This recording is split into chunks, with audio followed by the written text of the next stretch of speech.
Salam əziz izləyicilər, bugün sizlərlə Dimin Azərbaycan dili 9 illik test toplusundan bir mətn işləmək istəyirəm. Əvvəla mətni oxuyuruq. Mətndə deyir, Cənub qütbü, Yeni Zelandiya, Avstraliya, Cənubi Amerika və soyuq ərazilərdə yaşayan pingvinlərin 17-yə qədər növü məlumdur. Ən iriləri imperator pingvinləri təxminən 45 kiloqram ağırlıqda olur. Dənizlərdəki balıq və mürəkkəb böcəyi ilə qidalanırlar. Kürəkləri qara və ya boz, qarın hissələri ağnazik tüklərlə örtülüdür. Bədənin böyük hissəsini təşkil edən bu tüklər su keçirmir. Pingvinlərin quyruqları qısa, ayaqları bədənlərinin arxasında olduğundan asanlıqla ayaq üstə dayana bilirlər. Onlar dənizdə saatda 10 dəniz mili sürətlə üzə bilirlər. Pingvinlər qanadlarında uzun tüklər olmadığına görə uça bilmirlər. Ancaq buz üzərində çox yaxşı hərəkət edirlər. Burada boşluq qoyulub. Bu tipli nümunələri necə yazırsınız uşaqlar? Tutaq ki, indi bununla bağlı sual olacaq. Çox güman ki, deyəcək çərçivənin içərisində hansı cümlə əlavə etmək olar? Siz həmişə cümləni əlavə eləyəndə mütləq həmin o abzası bir dəfə oxuyun. Məsələn, hansı cümləni qoydunsa, o abzası, onun ətrafındakı cümlələri oxuyun. Görün hələ həmin fikirlərlə qoyduğumuz cümlə uyğun gəldi, yoxsa yox. Belə eləsəz, cümləni rahat tapa biləcəksiniz. Yox, əgər kör-köranə götürsək hər hansısa bir cümlə, təbii ki, o cümlə səhv çıxacaq. Ona görə də mütləq həmin abzasın içərisində o cümləni yoxlamaq lazımdır. Görək hələ buradakı abzasdakı fikirlərlə üst-üstə düşür, yoxsa yox. Demək, sinələrinin üzərində yataraq üzgəc qanadlarının köməyi ilə xizək kimi sürüşüb quruda bir neçə yüz kilometr məsafə qət edə bilərlər. Bədənlərini örtən sıx tüklər və dəri altındakı qalın yağ təbəqələri istilik izolyasiyası yaradır.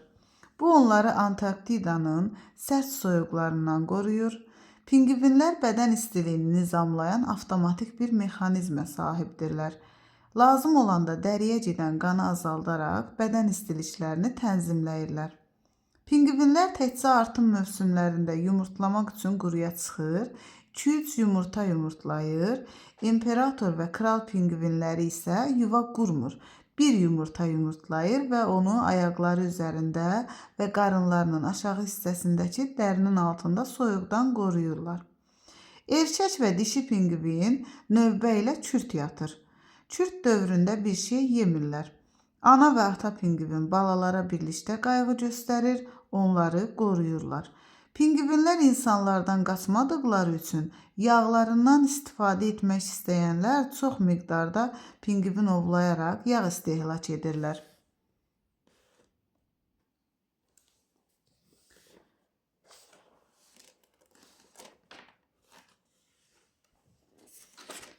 Əlaqədar təşkilatlar çıxarılan bəzi qanunlarla pingvinləri qorumağa çalışırlar. Onları dünyanın bir çox zooparklarına uyğunlaşdırırlar. İndi baxaq birinci tapşırığa. Tünd qara hərflərlə verilmiş sözün qarşılığı ola bilən ifadənin işləndiyi nümunələri müəyyən edin. Tünd qara hərfli sözə qaydırıq mətndə. Bədənlərini örtən sıx tüklər və dəri altındakı qalın yağ təbəqələri istilik izolyasiyası yaradır. Burada yağ təbəqələri bizə deyirsə mətndə işləndiyi nümunə kimi ola bilsin ki, təbəqə sözünün başqa mənası da ola bilər.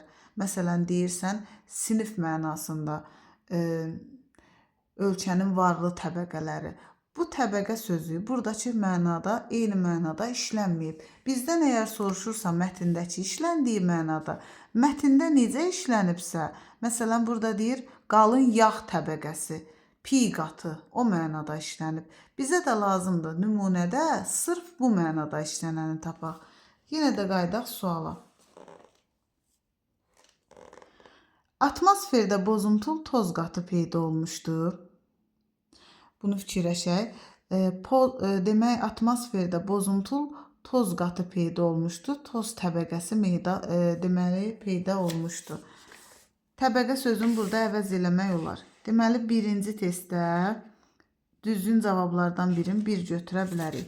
İndi baxaq, alnının qırışları illər keçdikcə dərinləşirdi. Qırış sözün təbəqə sözü ilə əvəz eləmək olar? Xeyr, əvəz eləmək olmaz. Deməli, 2 uyğun cavablardan biri deyil.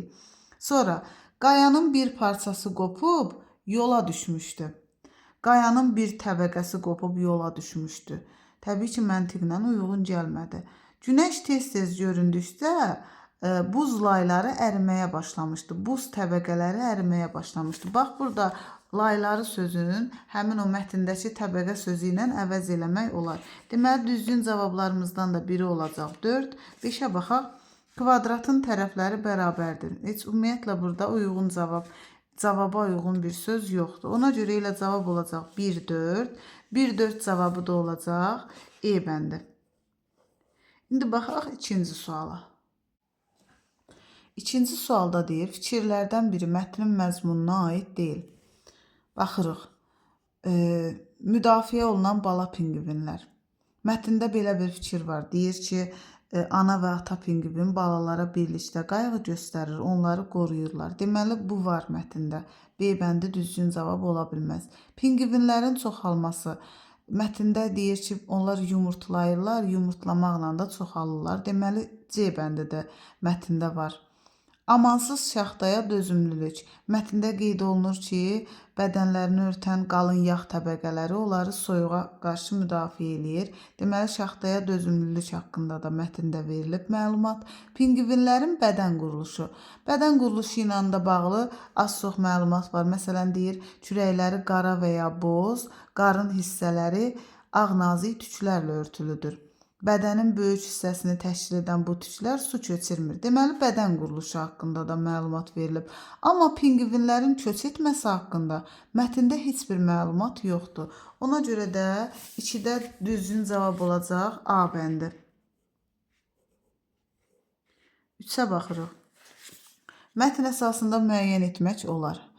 Baxaq, bəzi qanadlı quşların üzə bilməsini. Mətndə verilib bəzi qanadlı quşların üzə bilməsi, bəli. Yəni ki, pingvinin qanadları var, amma üzə bilmir. Daha doğrusu üzə bilir. Demək, 1 olacaq düzgün cavab. Eyni növə aid müxtəlif cinsli quşların kürt yatmasını. Bu da uyğundur. Müxtəlif cinsli, yəni mətnin içərisində də verilir. Deyir, erkək və dişi pingvin növbə ilə kürt yatır. Bu da müxtəlif cinsli quşların kürt yatmasını bildirir. Ona görə düzgün cavablardan da biri olacaq 2. Bu zəriyəndə pingvinlərin təhlükə ilə üzləşməsi. Mətndə belə bir məlumat verilməyib. Ona görə 3 olacaq səhv. Bir canlının digər canlıya yem olması. Bax, bu düzdür. Məsələn, mətnin əvvəllərində belə bir cümlə var. Deyir, dənizlərdəki balıq və mürəkkəb böcəyi ilə qidalanırlar. Bu, bir canlının digər canlıya yem olmasına uyğun gəlir. 1, 2, 4 cavabı uyğun cavabdır. Uzun tüklərin hərəkətə mane olması. Belə bir cavab da yoxdur mətndə ümumiyyətlə. Ona görə elə düzgün cavabımız olacaq 1, 2, 4. O da olacaq A bəndi. 4-cü sual. Mətndəki boş çərçivəyə hansı cümlə əlavə olunsa, tərkib hissələrinin ardıcıllığı pozulmaz. Baxaq, dediyim kimi, bu tipli cümlələrdə, boş çərçivə bayaqlarda qeyd elədim, bu tipli cümlələri mütləq yerinə qoyandan sonra cümləni, mətnin həmin abzasını bir dəfə oxu, gör hələ sənin qoyduğun cümlə abzasın digər cümlələri ilə əlaqə yaradır, yoxsa yox. Yaza bilərik, Antarktidanın kral pingvinləri gündə təxminən 140 dəfə suya girirlər. Mətnin bu abzasında söhbət gedir ki, deyir, pingvinlər qanadlarındakı uzun tüklər olmadığına görə uça bilmirlər, ancaq buz üzərində çox yaxşı hərəkət edirlər. Buz üzərində hərəkət eləyə bilirlərsə, deməli, buna uyğun bir fikir tapmalıyıq. Növlər bir-birindən başlarındakı tüklərin rənginə görə fərqlənir. Bu haqda danışılmır həmin abzasda. Deməli, B bəndi uyğun gəlmir. Kürt olduğu dövrdə çəkilərinin yarısını itirirlər. Bax, bu cümləni hansı ki burada verilmişdir, demək 1, 2, 3, 4, 5-ci abzasda deyirik, erkək və dişi pingvin növbə ilə kürt yatır. Bu abzas olsa, bura əlavə eləmək olar. Amma həmin bu abzasda onların kürt olduğu dövrdən söhbət getmir axı. Ona görə də C bəndi də uyğun gələ bilməz. Tükləri quş tükünə heç bənzəmir. Qətiyyən elə bir mətnin içərisində elə bir məlumat verilməyib. Ona görə heç bu fikirdə düzgün olmayacaq. Lazım olduqda sürətlərini 2 qat artıra bilirlər. Bax, bu cavab həmin abzasdakı fikirlərlə üst-üstə düşür. Çünki orada da deyir, buz üzərində çox yaxşı hərəkət edirlər. Sonra deyir ki, xizək kimi sürüşüb quruda bir neçə 100 kilometr məsafə qət edə bilirlər. Bu fikirlə bu lazım olduqda sürətlərini 2 qat artıra bilirlər fikri həmin fikirlər arasında müəyyən qədər əlaqə olduğuna görə deməli bizə lazım olan cümlə olacaq E bəndi. Lazım olduqda sürətlərin 2 qat artıra bilirlər. Demək 4-də cavab olacaq E bəndi. 5-ci suala baxırıq. Mətnə əsasən yanlış fikirlərdir. Yanlışı soruşur. Demək yanlış fikirlər baxırıq. Dünyaya diri bala gətirirlər. Dünyaya diri bala gətirmirlər, yumurta qoyurlar və yumurtanın üzərində kürt yatırlar. Deməli, bu fikir səhv olacaq mətnə görə. Ona görə 5-də biri olacaq 1, səhv cavablardan biri. İnsanlardan qaçmadıqları üçün daha çox ovlanırlar. Mətndə verilib düzdür. Deyir, insanlardan qaçmadıqları üçün yağlarından istifadə etmək istəyənlər onları ovlayır. Bu fikir var mətndə. Ona görə 2 düzdür. Qanadları olduğundan rahat üzə bilirlər.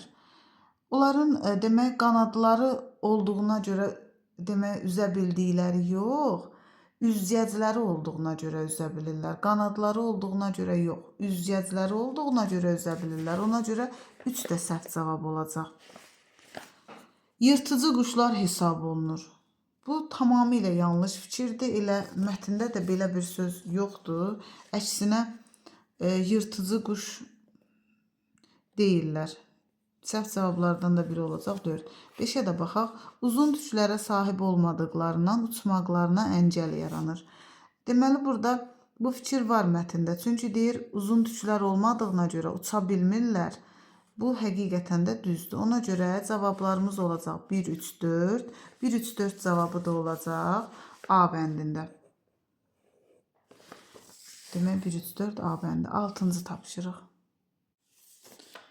6-da deyir, altından xətt çəkilmiş söz hansı nümunələrin tərkibində mətndəki mənasında işlənmişdir?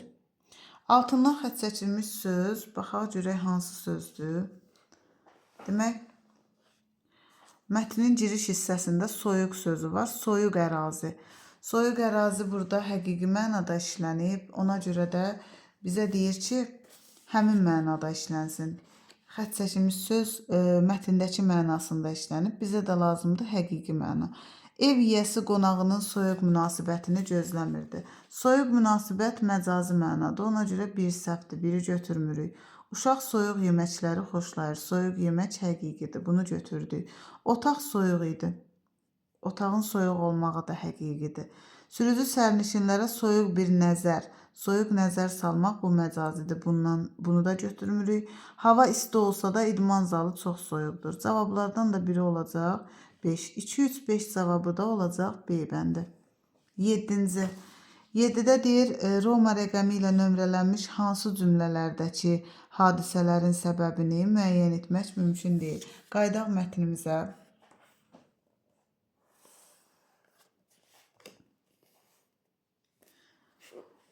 Birdə bu cümlə ən iriləri imperator pinqvinləri təxminən 45 kiloqram ağırlıqda olur. Bunun səbəbi verilməyib. Səbəb-nəticə əlaqəsi elə olur ki, yəni ki, bir işin səbəbi verilir. Tutaq ki, deyirsən ki, uşağın qıçı sınmışdı, ona görə ağlayırdı. Ağlayırdı nə səbəbə? Qıçı sındığına görə. Bizdə də tam olaraq o əlaqəni soruşur. Deyir, ən iriləri imperator pinqvinləri təxminən 45 kilometr ağırlıqda olur. Səbəbi göstərilməyib. Nə də ki, burada səbəb-nəticə əlaqəsi yoxdur. Cavablardan biri olacaq 1. Deməli, 7-də oldu 1-ci. 2-yə baxaq. Dənizlərdəki balıq və mürəkkəb böcəyi ilə qidalanırlar. Kürəkləri qara və ya boz, qarın hissələri ağ nazik tüklərlə örtülüdür. Burada da səbəb göstərilməyib. Nə səbəbə kürəklərinin qara və ya boz olduğu ilə bağlı heç bir məlumat yoxdur. Elə cavablardan biri də olacaq 2. 3-ə baxaq. Üstdə deyir, erkək və dişi pinqvin növbə ilə kürt yatır. Kürt dövründə bir şey yemirlər. Kürt dövründə bir şey yemədiklərinin səbəbi mətndə verilməyib. Cavablardan biri də olacaq 3. Amma yenə də digərlərinə baxaq. Görək hələ burada bu birlərinin səbəbi verilib yoxsa yox. Əlaqədar təşkilatlar çıxarılan bəzi qanunlarla pinqvinləri qorumağa çalışırlar. Hə, bunun səbəbi verilib. Elə həmin abzasda verilib. Çünki pinqvinləri insanlar çox ovlayırdı. Ona görə də pinqvinləri qorumağa çalışırdılar. Bunun səbəbi var. 5-ə baxaq. Onları dünyanın bir çox zooparklarına uyğunlaşdırırlar. Bunun da səbəbi ilə eyni səbəbdir. Yəni hər ikisində pinqvinləri qorumaq məqsədi var. Ona görə də 4 ilə 5-i çıxırıq. Cavab qalır yerdə 1, 2, 3. 1, 2, 3 baxaq görək hansı variantdadır. 1, 2, 3 D variantındadır. 8-ci suala baxırıq. 8-də deyir, mətnə aid fikirlər. Cədvələ əsasən mətnin tərkib hissələri ilə bağlı uyğunsuzluqları müəyyən edin. Baxırıq. Giriş əsas hissə nəticə hissəyə uyğun yazılıb. Pinqvinlərin bədən temperaturlarını tənzimləmələri giriş burada verilib əsas hissə düzdür. Əsas hissədə verilib. Deməli 1 düzdür. Uyğunsuzluğu soruşur, yəni yanlışı soruşur. Pinqvinlərin yaşadıkları ərazilər verilib giriş hissə. Bəli, giriş hissədə verilib. Hətta birinci cümlədə göstərilir. Deyir ki, Cənub qütbü, Yeni Zelandiya, Avstraliya, Cənubi Amerika və soyuq ərazilərdə yaşayır. Ona görə bu da düzdür. 1 də düzdür, 2 də düzdür. Pinqvinlərin nəslinin kəsilməsinin qarşısını almaq üçün görülən tədbirlər verilib əsas hissə. Amma bu nəticə hissədədir, yəni mətnin son abzasındadır. Ona görə səhv cavablardan biri olacaq 8-də 3. Pinqvinlərin çoxalması verilib əsas hissə, düzdür, əsas hissədədir. Orada yumurta qoyurlar, kürt yatırlar. Həmin o sözlər, həmin o cümlələr əsas hissəyə aiddir. Qorunan pinqvin balaları verilib nəticə hissəsi. Qorunan pinqvin balaları əsas hissədədir. Nəticə hissədə deyil. Ona görə də cavablardan biri olacaq 5. 3, 5, 3, 5 cavabı da oldu A bəndi. İndi 2 dənə açıq sual var. Açıq suallara baxırıq.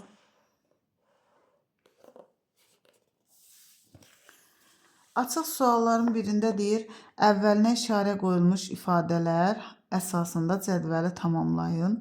Bunlardan biri olacaq sərt sözü. 9. Sərt. Digəri isə olacaq istifadə etmək sözü.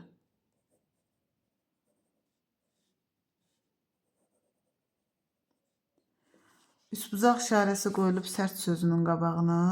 Dairə işarəsi isə istifadə etmək sözünə. İfadənin qarşılığını soruşur bizdən. Sərt sözün hansı sözlərlə əvəz edə bilərik? Sərt sözün kəskin, şiddətli və sair sözlərlə əvəz edə bilərik. İstifadə etməyi də faydalanmaq, yararlanmaq.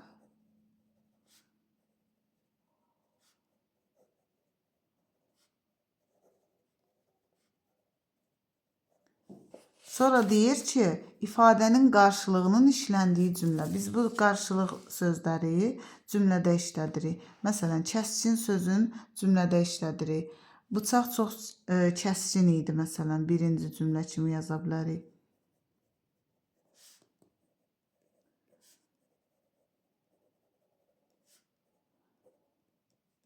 Bıçaq çox kəskin idi və yaxud yaza bilərik. İkinciyə aid yararlanmaq sözünə, faydalanmaq sözünə yaza bilərik ki, cümlə kimi yaza bilərik.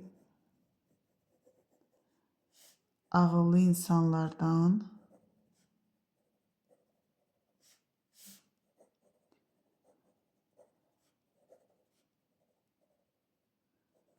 faydalanmaq lazımdır.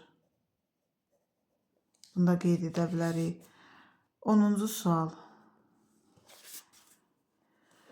Bizə kiçik bir çərçivədə mətn verilib və çərçivədəki mətndən əsas mətnin oxşar fərqli cəhətlərini müəyyənləşdirmək. Mətndəki deyir, çərçivədə olan mətndə belə deyir. Dəvəquşu quşlar arasındakı ən böyük canlı olmaqla dünyanın bütün isti ərazilərində yaşayır. Deməli, pinqvinlər soyuq ərazilərdə yaşayır. Dəvəquşu isə isti ərazilərdə. Fərqin birini elə cümlənin əvvəlində tapdıq. Dəvəquşların tükləri yumşaqdır və dərisinin hər yeri lələklərlə örtülüdür. Pinqvinlərdə də tüklər var idi. Böyük bir hissəsini tüklər təşkil edirdi. Dəvəquşunda da tüklər var. Bu məsələn ortaq cəhət kimi götürülə bilər. Lələklərində qarmaqcıqlar olmadığı üçün yelpiç əmələ gəlmir. Buna görə də uça bilmir, lakin bərk qaçır. Deməli, uça bilmir. Pinqvinlərdə də var idi. Deyirdi ki, qanadlarında uzun tüklər olmadığına görə uça bilmirlər.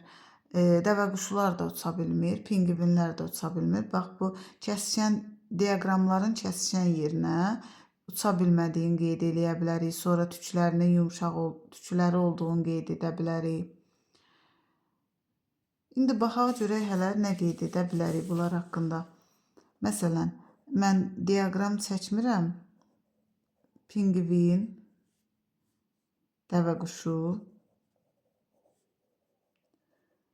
Pinqvin necə bir canlı idi? Məsələn, soyuq ərazilərdə yaşayırdı. Elə mətnin ilk cümləsində yazır ki, soyuq ərazilərdə yaşayır.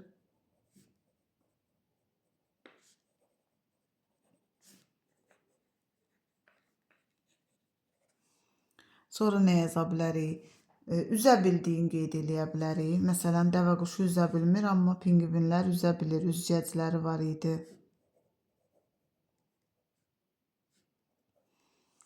Üzə bilir. Dəvəquşu isti yerlərdə, pinqvinlərin əksinə dəvəquşu isti yerlərdə yaşayır.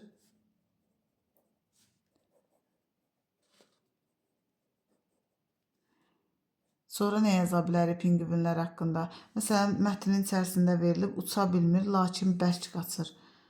Bərk qaçdığını qeyd edə bilərik. Sonra ortaq cəhətlər. Hər ikisinə aid olan cəhətlərə nəyi qeyd edə bilərik? Bayaq dediyim kimi, məsələn, pinqvinlərdə də verilir. Deyir ki, bədəninin böyük hissəsini tüklər təşkil edir. Dəvəquşularda da yazıb ki, dəvəquşların tükləri yumşaqdır və dərisinin hər yeri lələklərlə örtülüdür. Elə bunu qeyd edə bilərik ortaq cəhətlərdən biri kimi. Tüklü olmağın, tüklüdür. İkinci cəhət, hər ikisi uça bilmir. Məsələn, pinqvinlər də uça bilmirlər. Deyir ki, qanadlarında uzun tüklər olmadığına görə uça bilmir. Burada da deyir ki, lələklərində qarmaqcıqlar olmadığı üçün yelpiç əmələ gəlmir, buna görə də uça bilmir. Ortaq cəhətlərdən də birini yaza bilərik, uça bilmir.